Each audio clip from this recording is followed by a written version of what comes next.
भूतिया कसाईयों का बाजार। चारों तरफ जोर शोर से आवाज लगाई जा रही थी। सभी यहां से वहां कसाई से बाजार में मीट खरीदते हुए दिखाई दे रहे थे।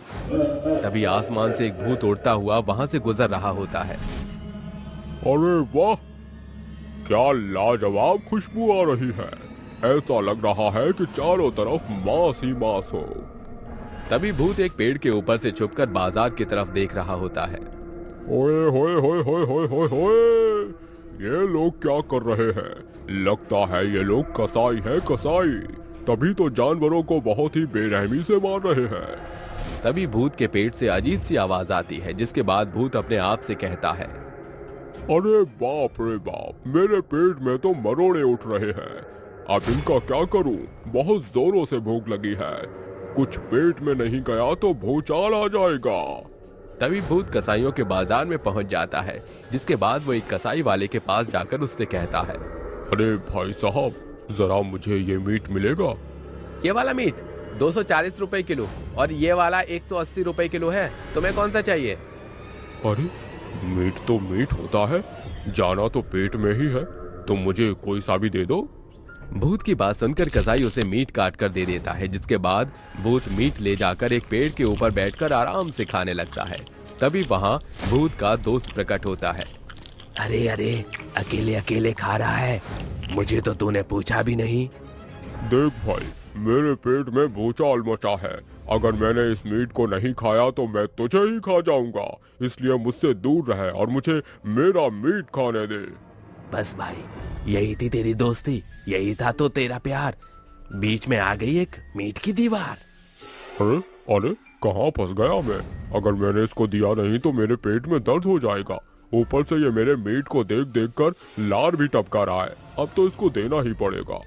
भूत न चाहते हुए भी अपने हिस्से का मीट अपने दोस्त को दे देता है, जिसके बाद वो दोनों मिलकर खाने लगते हैं। तभी भूत का शैतानी मन कुछ शैतानियां करने लगता है। अरे भाई, तुझे पता है कई दिनों से हमने किसी को परेशान नहीं किया। काफी दिन हो गए हैं। चलना किसी को परेशान करते हैं। ओम्फो, मीट खाते ही तेरा दिमाग धुर्राटे काट रहा है। तभी भूत अपने दोस्त से कहता है, अरे वो देख, कसाईयों का बाजार। हम इस कसाई बाजार से कई लोगों को परेशान कर सकते हैं। तुझे पता है कैसे? अरे नहीं यार, तूने बताया ही नहीं कैसे। हाँ तो सुन, हम रूप बदलकर इस कसाईयों के बाजार में मीट बेचेंगे और वो मीट और किसी का नहीं, इन गांव वालों का ही होगा। अरे वाह, क्या धांसू प्लान है। मान गए गुरुजी तुम्हें। चलो फिर कसाई बाजार को भूतिया कसाई बाजार बनाते हैं। भूत अपने कुछ और दोस्तों को भी साथ में बुला लेता है और रात होते ही भूत अपने सभी दोस्तों से कहता है, चलो दोस्तों, अपना अपना रूप बदल लो। उसके बाद हम गांव के लोगों को मारकर अगले दिन बाजार में कसाई खाना खोलेंगे। भूत के सभी भूतिया दोस्त अपना अपना रूप बदल लेते हैं, जिसके बाद वो सभी गांव में शिकार करने के लिए निकल जाते हैं। देखते ही देखते सभी भूत अपना एक एक शिकार ढूंढ कर उन्हें मार देते हैं। अब आएगा ना असली मजा। हमारी तैयारी पूरी है। बस कल का इंतजार है। काफी दिनों से हमने किसी को परेशान नहीं किया। कल देखना कितना मजा आएगा और उसके बाद देखना गांव वालों की क्या हालत हो जाएगी। सभी भूत सवेरे होते ही कसाई बाजार में अपनी दुकान लगा लेते हैं। तभी एक आदमी प्रमोद की दुकान पर आकर उससे कहता है, अरे भाई साहब, मीट कैसे दे रहे हो? दिखने में तो बिल्कुल ताजी लग रहा है। ताजी तो होगा ही, काट कर सीधा बेचने जो ले आया हूँ। प्रमोद उस आदमी को तुरंत मीट पैक करके दे देता है। वहीं दूसरी तरफ कैलाश की दुकान पर भी एक बूढ़ी औरत मीट लेने आती है। ओ भैया, ओ लल्ला, कैसन दिए हो मीट? अम्मा, मात्र 180 रुपए में तुम्हारे लिए है, आओ ले जाओ। तभी वो बूढ़ी औरत एक जोरदार थप्पड़ कैलाश के मुंह पर मारती है, जिसके बाद बूढ़ी औरत कैलाश से कहती है, अरे फ्री में थोड़ी ले रही हूँ, 180 रुपए दूंगी, तब जाकर तू मुझे ये ताजी मीट देगा। अरे अम्मा, तो इतनी सी बात पर मेरे मुंह पर थप्पड़ मारने की क्या जरूरत थी? तभी बूढ़ी औरत एक और थप्पड़ मारती है और कैलाश से कहती है, हैं? अब तू मुझसे जबान भी लड़ाएगा? रुक, तुझे तो मैं अभी बताती हूँ। तभी वो बूढ़ी औरत अपनी चप्पल निकालती है और कैलाश के सिर पर बजाने लगती है।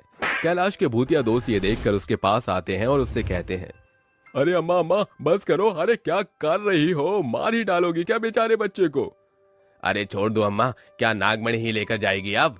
आज हम इस ससुरे के नाती को नहीं छोड़ेंगे, मार देंगे ही का। अरे ये बूढ़ी औरत क्या है, मुझे तो ऐसा लग रहा है जैसे कोई बुलडोजर मेरे ऊपर चढ़ गया हो। अरे अम्मा क्या खाती हो तुम ऐसा। अरे ससुरे के नाती, हम तो का खाएंगे, यहाँ आओ जरा। कैलाश के सभी भूतिया साथी उसे उस बूढ़ी औरत से बचाते हैं, जिसके बाद मोहन उस बूढ़ी औरत को बहला फुसलाकर एक तरफ ले जाता है और उसे मार देता है, जिसके बाद वो उसका मीट अपनी दुकान में रख लेता है। ये लो, मैंने तो इस बूढ़ी औरत का किस्सा ही खत्म कर डाला, अब देखता हूँ कैसे फड़फड़ाती है। जो लोग भूतों से मीट लेकर जाते हैं वो सभी मीट को खाने के बाद बीमार पड़ जाते हैं और उनका पूरा शरीर नीला पड़ जाता है। एक विमला नाम की औरत अपने पति को मीट परोसती है। ये लीजिए, मैंने बहुत ही प्यार से बनाया है आपके लिए, आपको बहुत पसंद है ना? अरे वाह डार्लिंग, आज तो तुमने कमाल ही कर दिया। लाओ जल्दी जल्दी दो, मैं आज सारा खत्म कर दूंगा। जैसे ही आनंद खाना शुरू करता है, खाते खाते उसकी अचानक से तबीयत खराब हो जाती है और वो एकदम से जमीन पर गिर जाता है, जिसके बाद उसका शरीर नीला पड़ जाता है और वो अपनी पत्नी विमला से कहता है, अरे अरे डायन कहीं की, तूने मेरे साथ धोखा किया, तूने मुझे जहर खिलाया है। देख देख मेरा शरीर नीला पड़ गया, अब मैं तुझे नहीं छोड़ूंगा, मैं मरने के बाद भूत बन जाऊंगा और तेरे को मार दूंगा। अजी आप ये कैसी बातें कर रहे हो? भला मैं आपको क्यों मारूंगी? मैं तो आपसे बहुत प्यार करती हूँ। अरे जानास बेटी, पहले मेरे लिए डॉक्टर को बुलाकर लेकर आ। विमला तुरंत डॉक्टर को बुलाकर लेकर आती है, लेकिन डॉक्टर के चेक करने के बाद भी डॉक्टर आनंद का कुछ नहीं कर पाते, जिसके बाद विमला को कुछ समझ नहीं आता और वो यहाँ वहाँ सबसे मदद मांगने लगती है। तभी एक अघोरी बाबा उसके पास से गुजर रहे होते हैं, जिन्हें देखकर विमला उनके पैरों में गिर जाती है और उनसे कहती है, बाबा बाबा मेरी मदद करो, मेरे पति बहुत संकट में है, उन्हें बचा लो बाबा, उन्हें बचा लो।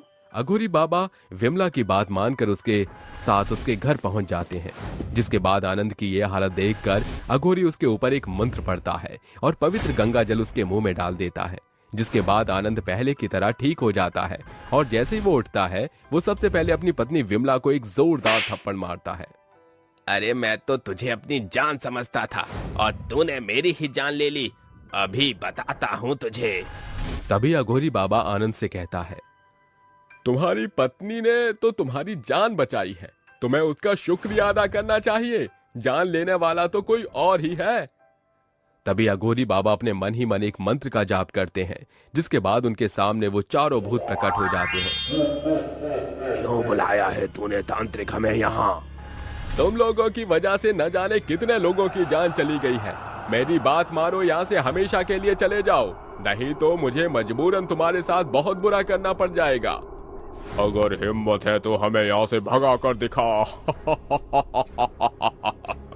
तांत्रिक के कई बार समझाने के बाद भी वो भूत तांत्रिक की एक नहीं सुनते, जिसके बाद तांत्रिक को न चाहते हुए भी उन चारों के ऊपर मंत्रों के द्वारा पड़ी हुई भभूति और पवित्र गंगा जल छिड़कना पड़ता है, जिसके बाद वो चारों भूत अपने आप जलने लगते हैं और कसाई बाजार को भूतों से मुक्ति मिल जाती है।